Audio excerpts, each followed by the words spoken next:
This video is brought to you by Yoga for Beginners. Get the top 10 tips for yoga newbies at yogatraveler.net/beginner yoga. Hi, let's continue on with my yoga story. I am sharing my yoga story with you today and in hopes that we can have some kind of similarity along the way. We all have a story and to where we are journeying in our lives, and this is mine. And yoga is such a big part of my life that I wanted to share with you why I'm doing what I'm doing and how I got there. So when we left off, my husband's job was going under. We were living in Springville, Utah. I had 3 kids. They were younger at the time. My oldest was 7. Then I had a 4-year-old and he was 5-year-old, and she was almost 3-year-old. So I had just barely completed my yoga teacher training. I did a 200-hour Ashtanga teacher training, and I was starting to teach yoga on my own. I began teaching in my home, and we just simply moved the furniture aside. I lived at 10 Brookside Drive, so I called it Studio 10, and I loved it. I just made these little punch cards, and I had some lovely neighbors come and join me early in the morning. We would start at it was either 5:30 or 6 a.m., so it was before our kids were awake, and we could just do a little bit of yoga. And it was always freezing when I woke up, so I'd try to bump the heat up on my house, and they would come through the snow to my house and just roll out their mats, and we would make do of it. And they were great. They were lovely ladies, and there was one gentleman who would come, and it was wonderful because I was really learning a lot about teaching yoga. I have been teaching in general for a long time. I've been a dance teacher for many, many years. So physical movement teaching comes fairly easy to me, but to learn how to teach someone through a yoga pose can be harder, especially since I was pretty physically able myself to move through the vinyasa poses that I was teaching them. They weren't hard for my body. So I started learning how to adapt the poses to teach my students.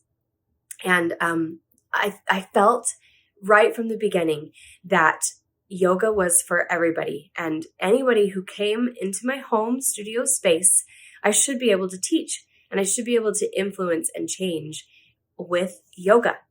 And I knew that might mean that yoga looks different on everybody. So I started right then teaching 3 different ways. So I would come to a pose and I would say, you can do the pose this way. And that would be the most basic. So it's probably maybe using some blocks or strap, bending the knees, depending on the pose, of course. And then I would say, or you can do it this way. And it would be just a little bit more. And then I would show the full Ashtanga version of the pose as my third option. So that hopefully they would start with that ground level and realize, oh, I can do this. And then I would offer the second level. And they might say, hey, I want to give that a try, because they felt comfortable on the base level. And then I would offer that third level. And it could be something that they could grow their practice to, or maybe they were ready for it right then. But they just needed to know. Sometimes I think, at least for my philosophy, if we show a yoga pose that's too hard at first, they don't do it. They don't try, maybe. Some people do, sure. But other people will just say, well, I can't do that. I'm not flexible enough to do that. And they just stop and they won't even attempt. But if you show them that really basic level, here's what it could look like for you, and then you just keep layering on, then that makes a difference, right? And that's how I run my yoga classes. That's how I believe yoga will work. I've been criticized a little about that. Some other fellow yoga teachers have said things like, well, how are you ever going to get your students to achieve something if you don't tell them what they can do? Or you don't say, well, this is what it looks like. And I see that because I think some people maybe need to get off the wall, say they're, doing a handstand against the wall for years and years and years. They probably do need to step away from the wall. But I also don't feel like that's for me to judge. I would more want people to come to yoga, anyone, come to yoga, feel comfortable in yoga, and know that you can adapt it to your own body, and then go from there. So that's how I believe. I believe in accessible yoga for all. So I really started that in my home studio at Studio 10. And I probably wasn't as good at adapting poses as I am now. Those lovely ladies and gentlemen who were my guinea pigs, I treasure them and I miss them. I left them all behind in Utah.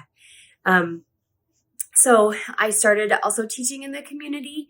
I was always open-minded about where I could teach. I did a community education class. I taught at a gym. I had to kind of stick with gyms for a long time in my teaching because I needed childcare for my own children.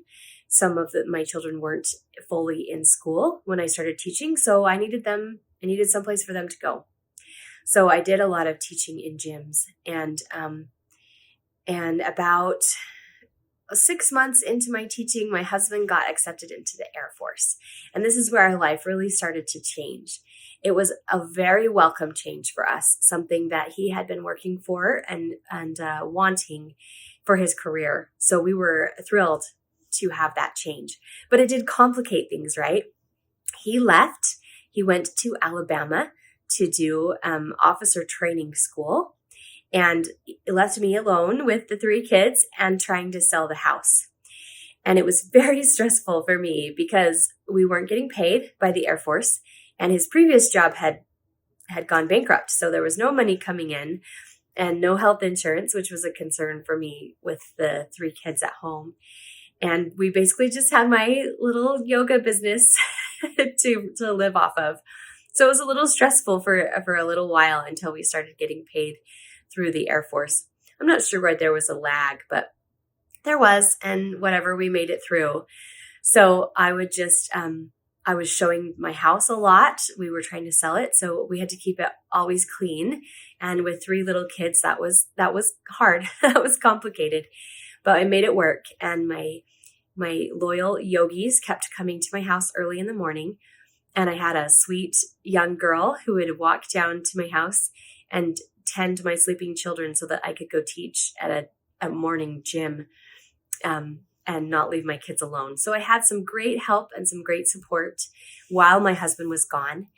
And when he came back, we had a week to pack up the house and head off to Las Vegas. And that was our first base. And that will be the next part of my story. So tune in next time for part 3 in my yoga journey.